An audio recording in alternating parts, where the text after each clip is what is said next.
여러분 안녕하십니까? 강신업 변호사입니다. 윤석열 대통령 변호인단의 핵심 변호사 유정화 변호사가 123 계엄 사과론과 관련해 가지고 이번에 또 페북 글을 썼는데요. 자, 이제 지금 사과하자, 사과하라. 또 뭐 절연하자, 절연해라. 이런 얘기가 나오는데 유정화 변호사는 간단하게 말합니다. 아직 재판 끝나지 않았다. 그렇습니다. 뭘 사과한다는 겁니까? 아니, 계엄이 지금 정당하다, 뭐 아니다, 불법이다, 아니다 말이 많은데 일단은 말이죠. 형사 재판이라도 끝나야 되는 거 아닙니까? 자, 유정화 변호사 이렇게 말합니다. 더불어민주당과 일부 언론이 윤석열 전 대통령의 123 계엄에 대해서 연일 사과를 요구하며 정치 공세를 극대화하고 있다. 오늘자 한겨레만 봐도 재판에서 치열하게 다투어지고 있는 사실관계를 오로지 민주당과 특검 기준에 따라서만 재구성해 마치 진실인 양 허구의 기사들을 쏟아내고 있다. 아마 3일까지 12월 3일까지 모든 언론이 이런 식으로 기사를 내보낼 거다. 그렇죠. 좌파들은 지금 윤석열 대통령 계엄을 무조건 내란으로 몰고 가기 위해서 지금부터 기사를 쏟아내겠죠. 심지어 국민의힘 내부 인사와 야권의 일부 패널들까지 이런 분위기에 편승하며 마치 사과만 하면 모든 것이 정리될 것이라는 허상을 퍼뜨리고 있으니 기가 막힐 노릇이다.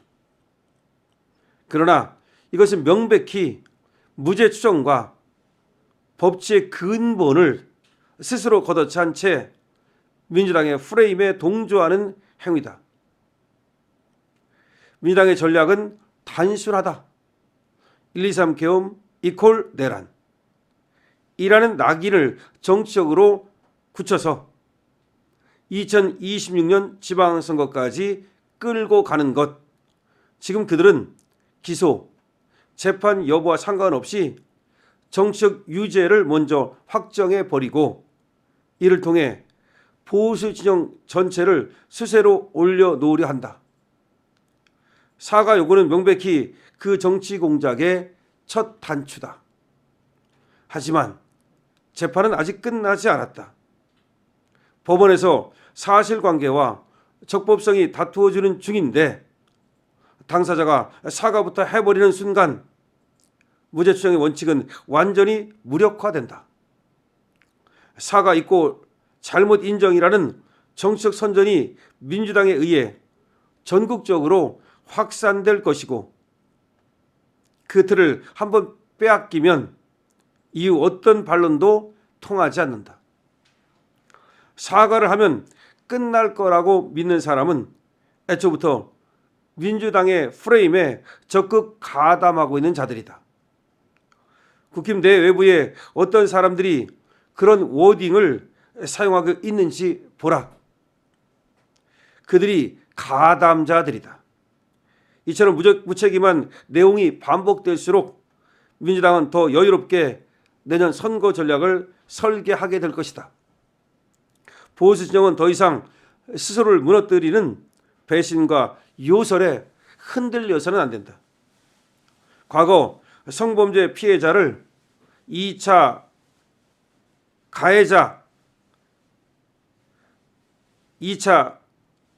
가해자가 된 양양자, 박근혜 대통령의 온갖 프레임을 세워 명예를 더럽힌 김종혁, 그리고 천복이라는 단어로 떠들고 있는 모모 씨까지 그들 뒤에 누가 있을지 생각해 봐야 하지 않을까? 천박이라는 건 뭐 배은진을 말하는 거죠. 더 이상 재판을 흔들지 마라.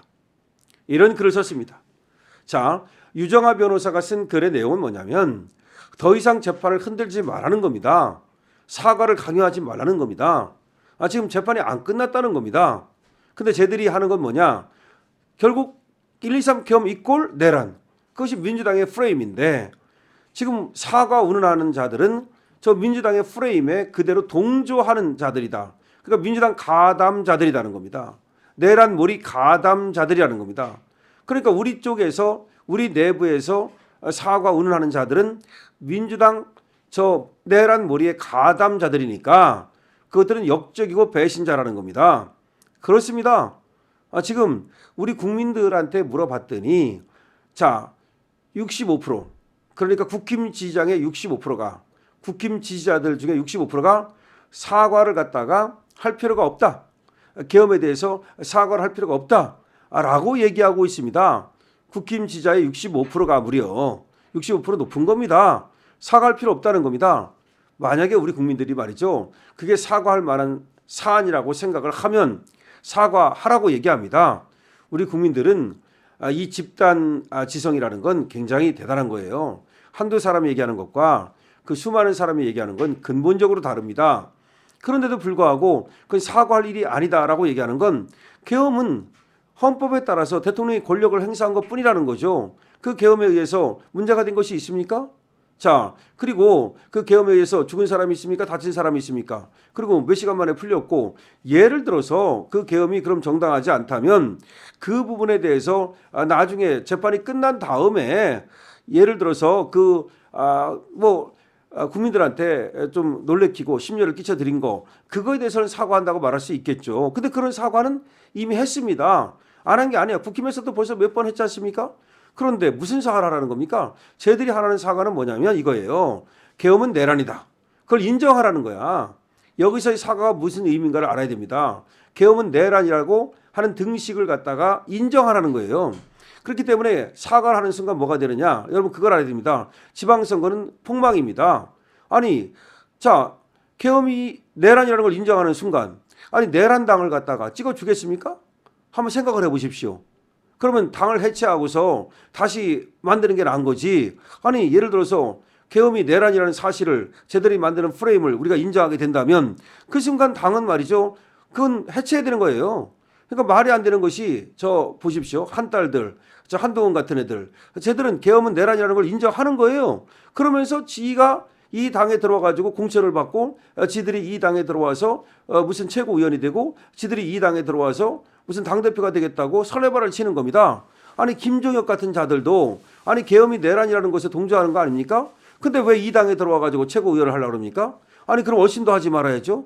아니 이 당이 그렇게 지금 문제가 많은 당이라면 내란 당이라면 왜 이 당에 들어와가지고서 왜 지금 최고위원을 하려고 그러고 왜 이 당에 들어와가지고 공천을 받으려고 그러고 왜 이 당에 들어와가지고 당대표를 하려고 그럽니까? 말이 안 되잖아요. 그러니까 유정아 변호사가 얘기하는 것처럼 재판을 흔들지 마라. 재판은 끝나지 않았다. 그리고 사과하는 순간 결국은 내란이라는 사실을 인정하는 꼴이 되고 쟤들은 그런 식으로 봐라 쟤들이 사과했다. 그래가지고 그걸 이용해가지고서 지방선거까지 끌고 가려고 할 것이다. 거기 이용당하지 마라. 당연한 말 아니겠습니까? 유정아 변호사 말 잘했습니다. 여러분들께서 응원해 주시고요. 강실업 TV엔 좋아요, 구독으로 응원 주시기 바랍니다. 강실업 TV입니다.